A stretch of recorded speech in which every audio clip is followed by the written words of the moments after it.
iron out. So we have two patterns to apply. These are really similar to what we just did, but they sound different, and they're darker. They go into the minor sound. That's one pattern. And then we've got the second option, number 2. Let me play them again. Number 1.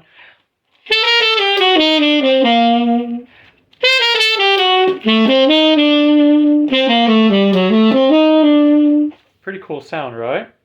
So they both target different notes in the chord. So if we're talking about targeting, B half diminished to E7 to A minor, the minor 2-5-1 sequence, the last chord is an A minor, right? So we end on a C, that's a third of the chord. Or in concert pitch, we're in G, right? So that would be a G minor, it'd be a B flat. All right.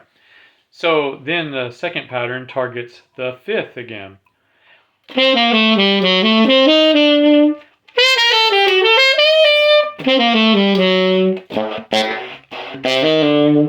I got a leak. All right, enough. All right, so written out, you can see them.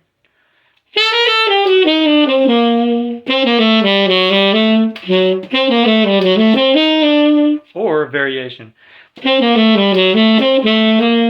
where you target the 3rd again.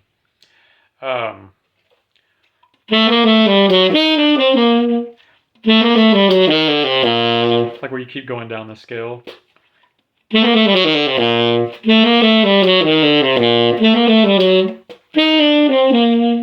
where you break the octave, and they just sound different, So it's just targeting different notes, it's targeting different ranges of the instrument. All those things are important. Okay, so we have 2 focus points. I should have gone through those first. Number 1, isolate the 1 minor 2-5-1 inside this whole sequence. Now later there's a surprise, but for now, based on what you can see, there's really only one actual minor 2-5-1 in all this. All right, and then note that number 2, note that the circle with the slash through it is half diminished and indicates that we are going into a minor 2-5-1 instead of major. All right, so now we're looking at study number 6. We're playing over the passing chords. Now there are only 2 passing chords in all of this. I say passing because it's not a 2-5-1, or it's not, the 1 chord or like the root, or just they're notes that are passing by and they serve different purposes. So I've kind of ironed out what those are and where they are in the music. We have 5 different measures where you'll see the C7, and then we have 4 different measures where you'll see the E minor 7. So the C7 is the 4 chord, really, because we're in the key of G, right? So C is 4, or if we're in the key of, RG, so concert F, 4 chord would be a B flat, right? That would be the 4 chord. It is added movement / cool substitute chord, or substitution chord, to both add more movement to the tune / make it more interesting. And for the arranger, Stockton Helbing, it's kind of his spin on it, right? It's the way to change up the tune's standard changes slightly, put his own spin on it. So those, he's able to do some great work for TJA.org, or TGA, the Texas Jazz Educators Association, to be able to, to make these standard tunes and still put his different chord changes on it. So anyways, we have 2 unique options for isolated study. Notice that where the C7 happens is right after the G major 7 chord each time. So I've just indicated the 3rd in parentheses, because a lot of times what we're doing is we're targeting the 3rd, right? We're not really targeting the root.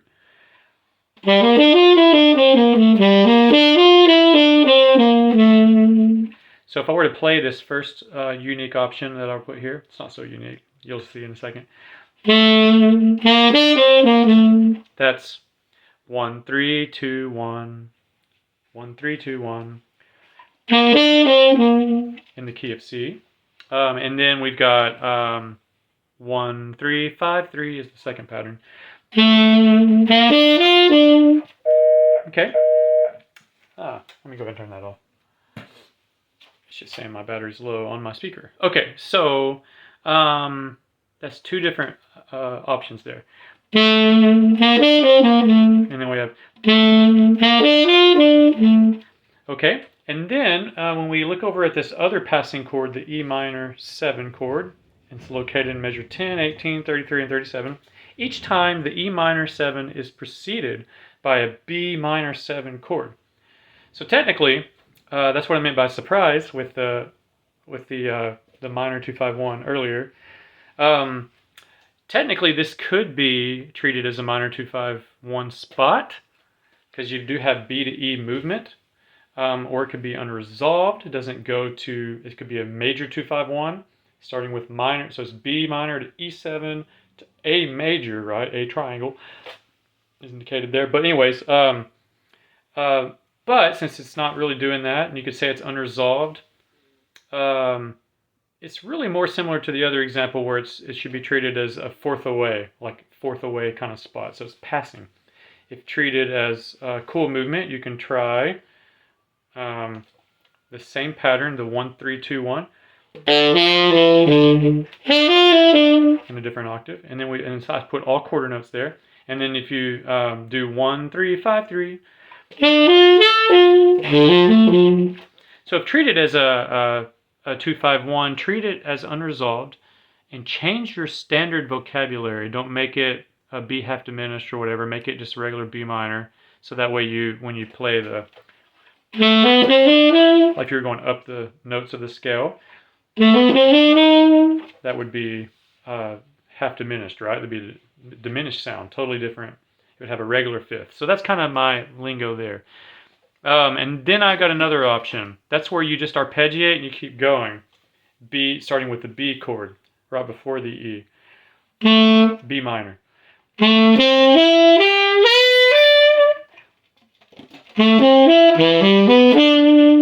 then I have the option to go up to a G.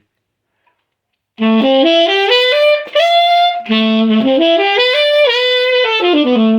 kind of a cool sound. So it's actually a moment where you can connect the chords by starting to just arpeggiate and keep going. And you end up landing on the root anyway. And then you could arpeggiate that up to the third of that, which would be a G. So that's kind of what all that means there. All right, now we've got study number 7. This is where it gets interesting. We're navigating all chords using what we've learned. So, let me plug this in real quick. Okay. Okay, I'm gonna turn this back on. Okay, so thanks for bearing with me. Okay, so let's look at our focus points first, because this is the hardest sheet yet. There's just so much stuff. We're just putting all the information we've learned together. Number 1, form. AABA. It's the structure, 32 bars after the intro, of course. And then the last A, when you've done the repeat, is really 7 measures, but you're holding a fermato, so you can think of it as an 8, and it's the 32 bars. So anyways, after the 4-bar intro, which is pretty common in jazz to do that, we're going to have just a little intro material, and that's kind of what we're doing here. Number 2, the focus point, using all we've learned except the another direction vocabulary. So that's kind of on you to add that. You know, it just decomplicates it if I take it out, and we're only focusing on the boo-da-doo-da-da-da-doo-da-da. By the way, singing is super important to all this. Okay, so we're going to use everything that we've learned so far except for that.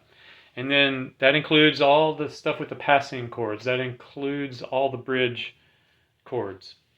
Number 3, the E7, not E minor 7. It's different than the E minor 7. I circled that in the sheet above. It only happens in the first ending and right at the top of the second ending, like top of both of those endings. And the G sharp, or the major third of the chord, needs to be played because it indicates, it's almost like it is an unresolved 251, kind of like what we were talking before. When I say unresolved, that means it's not going where you think it is. It's not going to land on an A major chord. It's going to land on an A minor chord. So it's deceptive.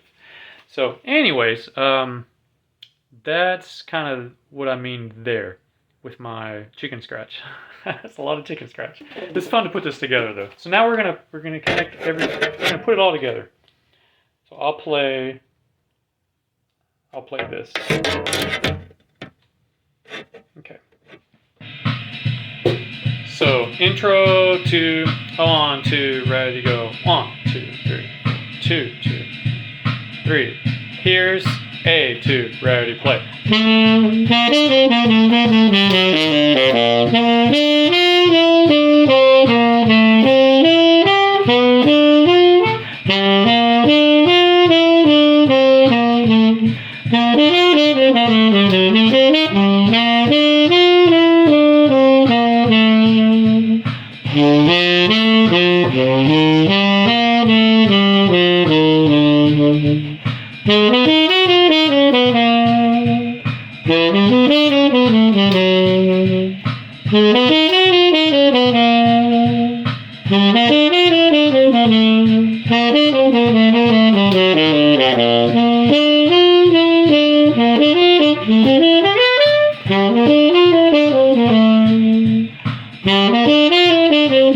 Top.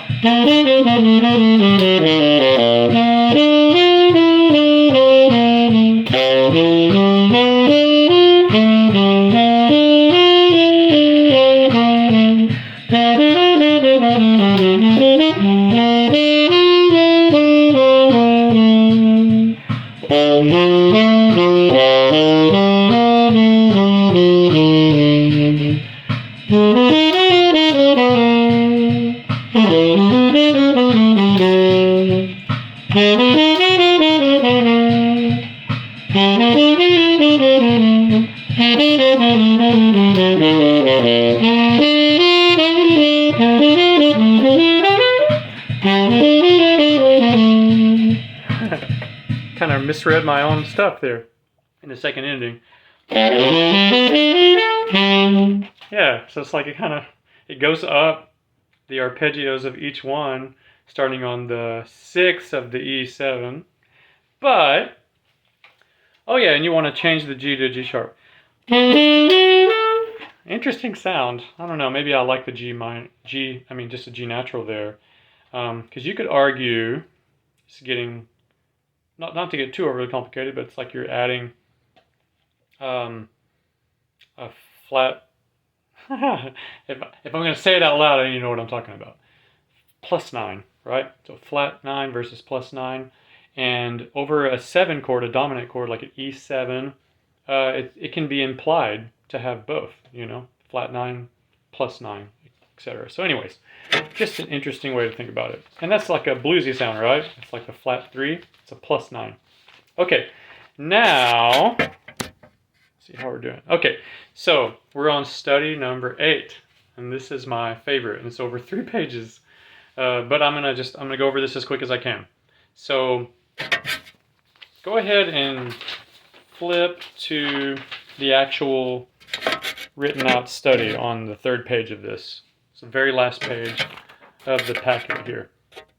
Okay, I'm gonna just play, and then that way I can put it into words better later. Okay, so you can hear it. So still at 150, right? We got the 4-bar intro, 2, 3, 4, 2, 2, 3, 3, 2, solo section, letter A, here,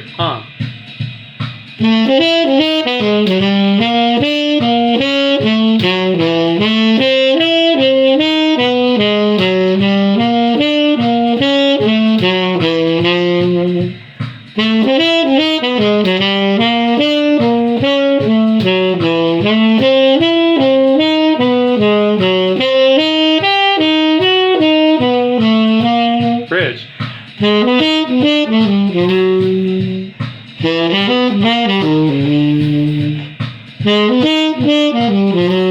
There it is.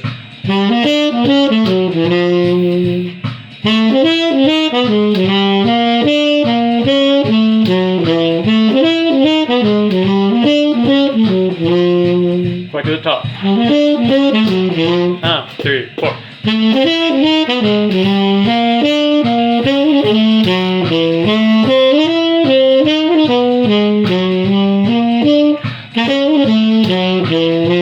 Sorry, I had the turns in.